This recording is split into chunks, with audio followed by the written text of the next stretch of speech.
Ladies and gentlemen, welcome to Chentex Multimedia, streaming live to your device all the way from sunny Brisbane. Yes, it is sunny today. But before we go any further, let's take a very quick look at what's happening with the weather. With that, let's welcome Dilraj. The forecast for the rest of today is maximum 31 degree. Brisbane area is mostly sunny with no chance of rain. Light winds becoming west to southwesterly 15 to 20 km per hour, then becoming light in the evening.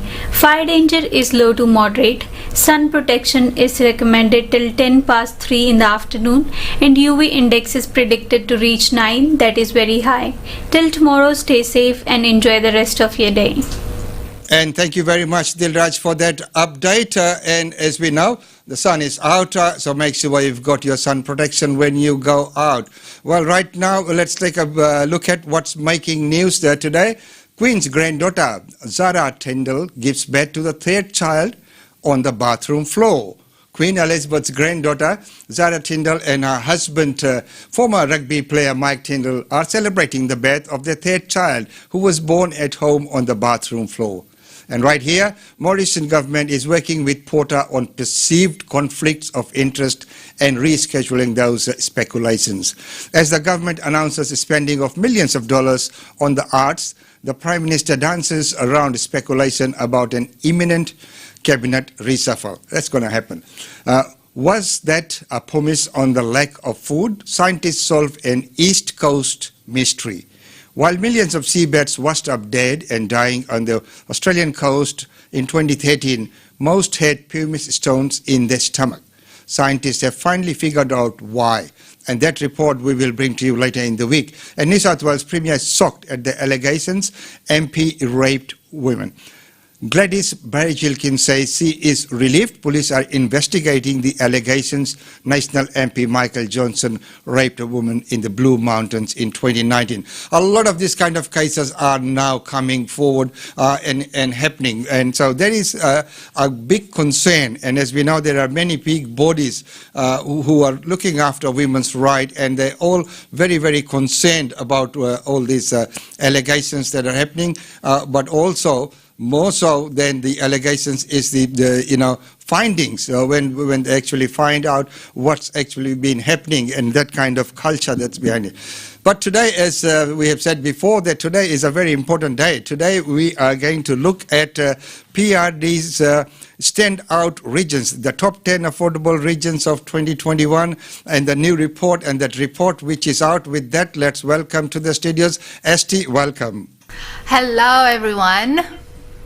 And it is wonderful to have you on the show once again. And as you know, there's a big day for you today. The report finally gets out. Yeah, definitely. We're definitely very much so excited about this particular report and giving it to everyone out there, because as we know, the property market is hot right now. And there are quite a lot of people who are really wanting to get into the property market. However, they may not have the exact funds or the exact money to be able to afford the capital city markets. And this particular report tells you, well, where else in Australia can you go? So it's very, very exciting. Yes, and you rightfully said that, there are many people who would like to get into the market. So, Asti, lately we have seen there's been a lot more buyers coming into the market. And when I talk to real estate agents, they say there's not enough properties on the market. So what's caused this? So you're definitely right there, Umesh. Demand and supply is in balance at the moment. So demand is up here and supply is kind of down here. And when you've got that imbalance, it does make the property market more unaffordable, and it does make it more difficult for people to get into the market. In terms of how it's happened and where it has come from, back in the late 2019, early 2020, we had a strong property market to start with, and then COVID happened, and there were quite a lot of predictions that the market might crash and that there might not be many buyers in the market. However, Australia as a whole has been very good in actually supporting their people and supporting the economy through grants and schemes and relief packages and things like that to keep everyone afloat, so to speak. And the property market has proved to be one of the most resilient industries in terms of its performance all throughout COVID. Property prices did not crash the way that everyone predicted, and Queensland in particular was one of the very first states to open their economy where everybody was starting to get back into normal. And because of that, a lot of people from other states decided to invest in Queensland or migrate to Queensland. They might choose Brisbane.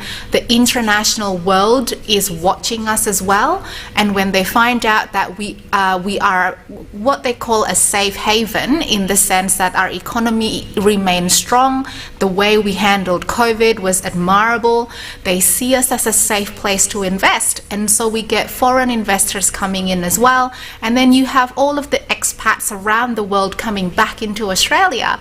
And when expats come back into Australia, what do they need? They need their homes. So you have a lot of people, you have a lot of demand there for homes at the moment. And once again, rightfully said, and you are a wealth of knowledge there, and looking at Queensland is a very popular, investment destination, not only tourist destination. And we have seen that, people from as far as Switzerland, sight unseen, have been making offers on properties here. So, that's the strength of the market in here. So, with the new report coming out today, so what are the key findings on the report? So some of the key findings, yes, we are, like you said, Umesh, we are definitely finding that the capital cities can be more unaffordable right now. A lot of people are getting priced out of the Sydney market, the Melbourne market, the Brisbane market. Even the locals in Hobart are getting priced out of their local market. And, sometimes this can boggle people's minds because Brisbane and Hobart is thought to be more affordable than Sydney and Melbourne. But there's actually a lot of locals, and particularly local investors, that are priced out. So this particular report tells you what are your alternatives. If you can't invest in the capital city or in the metro areas, where can you go?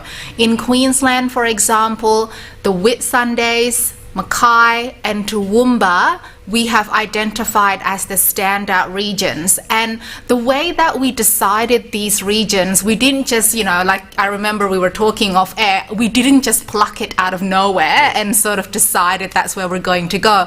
We actually have a very sound methodology. When we say, Whitsundays or Mackay or Toowoomba for Queenslanders is an alternative, we have made sure that there's positive price growth in the past year and in the past 10 years, that from an investment perspective it works. They have a lower vacancy rates and a higher rental yield, so that's more bang for your buck. They also have a low unemployment level compared to the Queensland average, which means that there's local jobs in the area, so there's employment. We make sure that there's a lot of projects about to come into the area. So that's your infrastructure projects, your commercial projects, because for an area to keep on growing, you need all of those projects to be available to come on board. So we've made sure of all of those, sort of methodologies and all of those criterias before we point you to an alternative place across Australia. So like I said, for Queensland, it's Whitsundays, Mackay and Toowoomba. For those who are in New South Wales or is watching in New South Wales and they can't get into the Sydney property market, we're talking about Port Stephens, Greater Hume and also Federation LGA. And for those who don't know where Federation LGA is, because even I had to Google and I had to make sure I knew where it was, it's near Albury. For those who are in Melbourne and is priced out of the Melbourne area and would like to know where to go, it's Greater Bendigo, Geelong and Warrnambool. Hopefully I've said that right. Apologies if I haven't. And for those in Tasmania, if you are priced out of the Hobart market, then Circular Head is a council that is kind of north of Hobart that has all of those qualities in terms of higher affordability.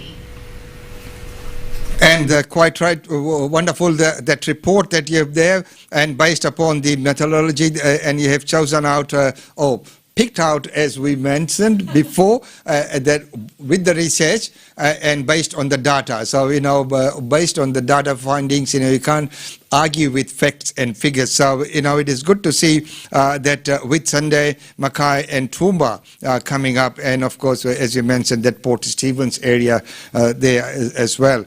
And now looking at Tasmania, Tasmania has been quite an interesting market because, looking at before, people saw it as a tourist destination, and all of a sudden people are looking at, hey, maybe it's not a bad place to invest. Definitely. And the reason being is that Hobart has originally had a very low median price. Out of all of the capital cities, Hobart had the lowest median price and the most affordable price. If you compare it to Sydney, compared to Melbourne, Hobart with the median prices in Sydney and Melbourne, you can buy 2 or 3 properties in Hobart. But since then, Hobart, and because people started to know this, they started to get all of the interstate investors into Hobart. Now, the issue with Hobart is that their supply is very low. So the amount of residential development that comes on board in Hobart and the rest of Tasmania is actually very low, that they don't have enough supply. Whenever we look at councils in Tasmania, and even in Hobart and the surrounding areas in the suburbs, I kid you not, Umesh, we would literally be jumping for joy whenever we can find a new residential development or a new mixed-use development. It's very different. In Sydney and Brisbane and in Melbourne, if someone says that they're going to have a residential development, they might be putting on 200, 300 apartments or, 1,000 homes. In Hobart, they're putting on 10 homes or 50 apartments of 30 apartments. And so when it's a very, very different level of supply, and yet the demand is coming in thick and fast. And so Hobart is definitely a very interesting market in that regard. And just for the interest of all our viewers is that you and PRD always put out different reports, and this particular report is mainly for the regions. So we do put out a lot of different reports, and we do cover the whole of Australia. And this particular report wanted to provide everyone that Australian view of, if you are investing, and no doubt in Australians, we love property, right? That's how we build our wealth, property, equity, investment opportunities, things like that. This is the report that tells you, okay, if you are in this particular area right now, whether it's Sydney, Melbourne, Brisbane, wherever you may be, these are all of the regions across Australia that can give you alternative returns of investment. So we do go out to the regions and all of Australia, but then what we do, which is the next report that we're doing, is we go deeper into each capital city. So we've gone out to the regions, and then afterwards we go within each capital city. For example, in Brisbane, to identify where are those gems that people may not be aware of that are still highly affordable, great return of investment, which suburbs in each of the different capital cities. And you have quite rightfully said that this is more for the region. So one of the areas that is of interest or has been coming on the news a lot lately is up north. So looking at Cairns and Darwin. So what's happening in that area? Look, it is definitely a high point of interest because, as we know, COVID really hit those places that depend on tourism a lot. And it also hit places that are very much so reliant on the international economy and also reliant on international students. Cairns and Darwin are places that are up north and they are quite reliant on tourism. And so, there is a lot of cases there where you see people losing jobs or people not being able to enter the property market. However, now, with all of the support that the government is currently giving and the economy opening back up again, there is a little bit more life in those areas. The employment rate in those areas are improving slightly. And of course, with the employment improving, and we looked at the international students because that's another big industry which has taken a nosedive at the moment. But if people on a different program in here, we do a migration kasafar with Sumandua. So what the C has been identifying on there, there's a lot of people going into these areas for their points as well. So when they're out in the region, they get more points. So that has probably boosted few things up there as well. More people going out to the regions, many because they have to. Definitely. We do see an increase of people willing to go to regional areas now. It's no longer a situation where all the jobs are located in the metro cities or in the capital cities. And regional areas, a lot of people have this sort of notion that regional areas, there's nothing going on in regional areas. But that's not true. The government has spent many millions and billions of dollars developing the regional areas, making sure they have infrastructure there. A lot of big businesses have moved their warehouses and all of that into the regional areas. You go to Cairns, you go to Whitsundays or Darwin or Port Stephens even, or Bendigo, and you're seeing a lot of restaurants, a lot of entertainment centre. You have great access to hospitals and schools and things like that. So the concept, I think, of regional, it's literally just a matter of location, of geographic. It doesn't mean that a regional area is not attractive. And once again, that is a very good point that you have made there, meaning that, nowadays, being out in the region, you have your same supermarkets and everything's there, so, you wouldn't even know. It's not like, the olden days when you were out, you were in the farm, it was a completely different living then, if you're out in the regions, and there were things which were quite different. So it's been a move from the government, as you mentioned before, that the government has put a lot of infrastructure in place as well, and of course with some incentives, getting better points, which is an incentive, and that way people are, more willing, as you mentioned, to go out to the regions as well, and which is good to see. So, in conclusion, what would you say, as a summary of this report? So this report really does highlight that the capital cities are not the only place to invest, and that you are not confined to just the capital cities or the metro areas to be able to get a high return on investment. Because like I said, the methodology behind this report has really ensured that there is price growth in the past 12 months, 5 years and 10 years. And so you are getting that capital growth. We've made sure that the rental yields in these areas are actually higher than the capital city, and that the vacancy rates, which means that your properties will be occupied for quicker, is lower than in capital cities. So not only are you entering an area that has a lower price, it has higher rental yields and also lower vacancy rates, and that's what investors need. So we're really pointing out that don't limit to just capital cities or metro areas when thinking about investment. If the goal is to build wealth through property, look out to all of these different regional areas as your alternative. And that is a very, very good point that you have just made there. Now, just briefly, one of the other points that is in your report, you have talked about affordability. So looking at the interest rate, and you have identified in the report that because of the low interest rate and the lenient lending criteria of the banks, that people are getting into or willing to get into this market. So with the interest rate where it is quite low, what do you see happening in that area? Of course, we know we don't have a crystal ball, but you are there with the research. You deal with this every day. Look, it's definitely a factor because we've never had interest rates this low. And, it's definitely historical.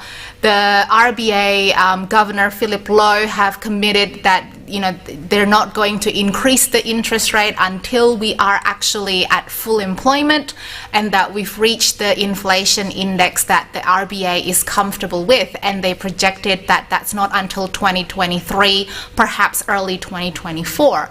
And so it is definitely a very, very attractive time to be getting into the market. However, at the same time, it does create that unaffordability because everyone is trying to get as much money as possible, and it pushes up all of the property prices. So what we're seeing is, and what we always say to people is, yes, the lure of getting into the property market and, higher loans and borrowing more is there. However, be cautious in the sense that just because you can get that high amount of loan, should you be getting that amount of loan? Because remember that property prices are going up. It can come down. The interest rates can go up. So always think kind of like we always say, can you afford the same level of payment or mortgage payment if it goes up by $100 or $200 in the next year or so? Because that can sometimes be that sort of, tough love sort of factor in terms of getting such a high loan from banks. And once again, that is a very, very valid point there. And many times, people are borrowing up to quite a high ratio. With a very minimum deposit. Some people are going in with the low doc loans as well. Scary matters, but people do that. Okay, so Asti, talking about this report, we know that the professionals in the industry know about the report and they rely on the report. So this report that you always put out from different areas in different times of the year, the industry relies on that, and it is the most credible report that is available in the industry. So now for everyone listening in, if someone wants to get hold of the report, where and how can they get the report? Very, very easy, Umesh. All of our reports are available freely for everybody to download. You just have to go to prd.com.au, or if you want, just Google PRD research, and that will definitely, you'll be able to click the links and you'll get to our research page.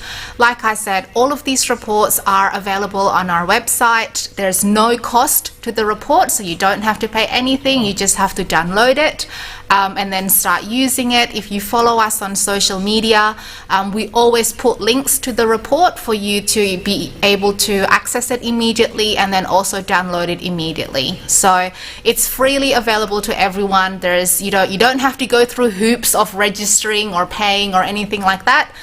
So please feel free to download the report. And that is once again a great service because, looking at many people when they're making some decision, this way they can make an informed decision.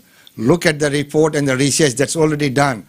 Rather than spending hours and hours and probably not getting it right as well. So you are backed by a big research team, and that's what PRD has always been known for, those reports. So people rely on that report. Industry relies on that, and many times if you go to any real estate seminar, they refer to that. And as per PRD report, this is what's been said. So it is an industry benchmark and a standard there. So it is wonderful that the report is available for everyone to download and without any cost, because these days even if you want to read news, they say, oh, you become a subscriber or this much. You're going to pay for everything to utilize. But once again, Asti, thank you so much for coming on the show and sharing all this information with all our viewers and listeners, and a very timely report and very... Thank you so much, Umesh. Thank you for having me.